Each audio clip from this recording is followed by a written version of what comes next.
Laïkino, la rubrique cinématographique de l'Union des familles laïques. Avec Alain Defremont. Bonjour et bienvenue à l'écoute de Laïkino, la chronique cinématographique de l'UFAL. Bonjour Alain. Bonjour à tous. Aujourd'hui, tu voudrais aborder le thème de l'homosexualité au cinéma. Les films abordant ce thème sont beaucoup plus nombreux qu'on ne le croit. Simplement, c'est la prééminence de l'homosexualité dans le thème du film, les aspects plus ou moins explicites qui ont considérablement évolué depuis quelques années. D'ailleurs, à ce sujet, le livre de Didier Roth-Bettoni, L'homosexualité au cinéma, est indispensable pour avoir un tour d'horizon qui ne se limite pas au cinéma LGBT, mais qui englobe de grands films parlant d'homosexualité.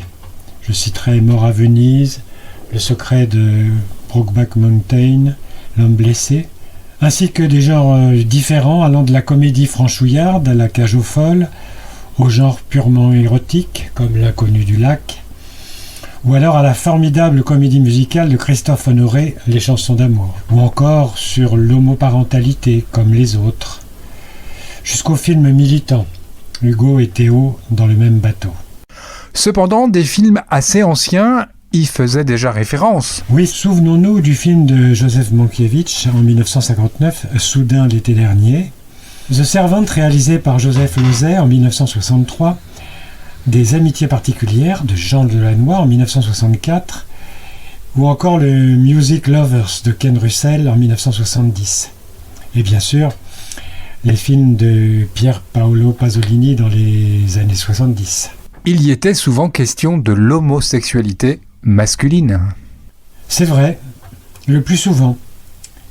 Mais l'homosexualité féminine y trouva sa place dans des films comme La rumeur de William Wyler en 1961.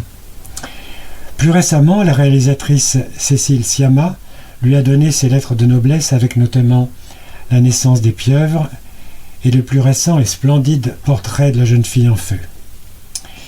Et il y eut aussi, il faut le noter, des succès publics tels Mulholland Drive de David Lynch ou alors Le gazon maudit de Josiane Balasco. Et on associe parfois l'homosexualité au sida.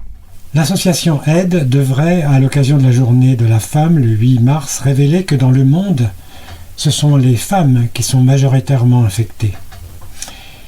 Et au sujet du sida, rappelons-nous du magnifique film de Jonathan Demme, Philadelphia, ou du film Choc, 120 battements par minute de Robin Campillo. Et toi Alain, tu avais des films à nous conseiller ? C'est assez difficile, car cela dépend de la subjectivité de chacune et de chacun. À la réflexion, je vais guider mon choix en fonction des âges de la vie.